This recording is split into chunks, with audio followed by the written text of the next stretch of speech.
Well, speaking of movies, and this is our last one. Oh, we have Al? Well, see, we're in a quandary, Al. We don't know whether to call you Weird Al or Al because your book is by Al. It is a quandary, isn't it? It is. Huge. Are you confused? Yes. Where do we go?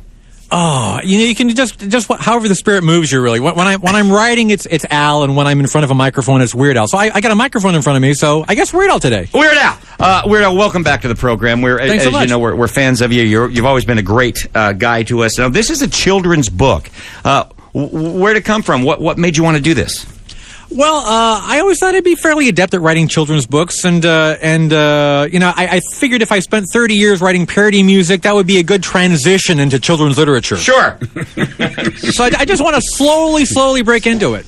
Well, and where did the genesis of the story come from?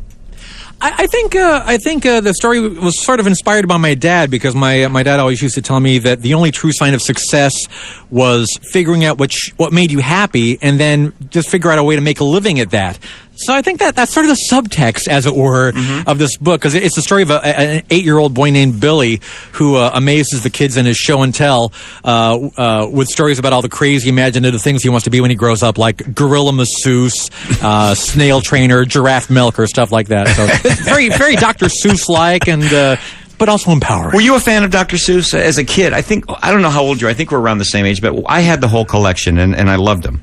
Oh yeah, I would go to the local public library, and I would just memorize the books. And Shel Silverstein as well, a great children's writer that really influenced me. So you could probably I tried to not really copy their style, but they were definitely big influences. Well, Weird Al, I was walking around the Orange County Fair. This is years ago with my family, just doing the fair thing, and we stumbled across the Weird Al Yankovic Museum. Oh, and the Weird Al experience? Yes, and we went where I got to see, among all the many things that were in there, I got to see the fat suit you wore in the Fat video. Oh, yes, on display. It should be in the Smithsonian, but no, it was at the Orange County Fair. And I have to tell you, I was listening to Elvis radio the other day. I'm a big fan of Elvis, and I'm listening, and you cracked me up, because periodically they'll have a celebrity. Hi, this is so-and-so. I'm here at Graceland, and you cracked me up with your, it's such an honor to be here. I can't tell you how much the music of Elvis Costello means to me. I laughed out Elvis loud. Costello? I'm sorry. I laughed out loud in the car. When you're doing song parodies, Al, I think we read something a couple of months ago that sometimes the person you're doing the parody on, or the person's music, they don't agree. They don't give you the green light for that. Is that true? Well, it's pretty rare. I mean, most artists realize that they really haven't made it until they've gotten their Weird Al parody. So. Forget how many Grammys and gold albums you've got. Like, where's your Weird Al parody? No, it's pretty rare these days. And maybe when I first started out, it was harder to get phone calls returned from people like, oh, I'm not really sure about this Weird Al guy. But nowadays, not so much. Yeah, I guess that would be. I think maybe today it's considered a rite of passage, an honor to be parodied by you. That's what I tell them, yeah. Well, there it is. Got to tell. Oh, by the way, the illustrations in here are really so well done. Oh, thank you. That's by Wes Hargis. He's an illustrator from Arizona. I hadn't worked with him before this book, but he's amazing. I mean, his illustrations are really detailed and very whimsical. It's the kind of stuff that a kid would look at for like an hour and just pick out little funny details. Well, go meet him. Go say hi and get his book. There's some signings. February 12th, Barnes & Noble, 2 p.m. at the Grove.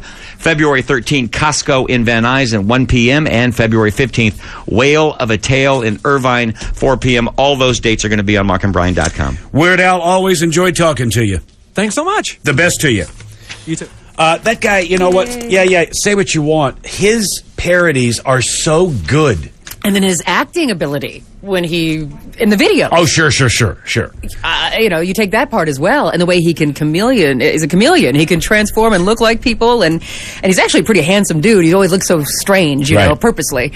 But yeah, I think he's one of the smartest, most brilliant people that ever lived. Well, I got a big kick. They didn't make a big deal out of it, but his video for White and Nerdy.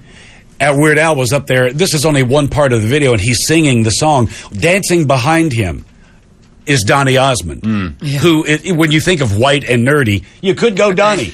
And Donny agreed to do it. Sure. And he later said, when I said yes to it, I didn't realize I was on a soundstage dancing for 10 hours. Wow. Yeah. Well, and going back to the King's Speech, I mean, to see the guy who played Winston Churchill was Weird Al Yankovic, and I thought that was a strange stretch there, but it worked kind of. I'll be damned. Yeah.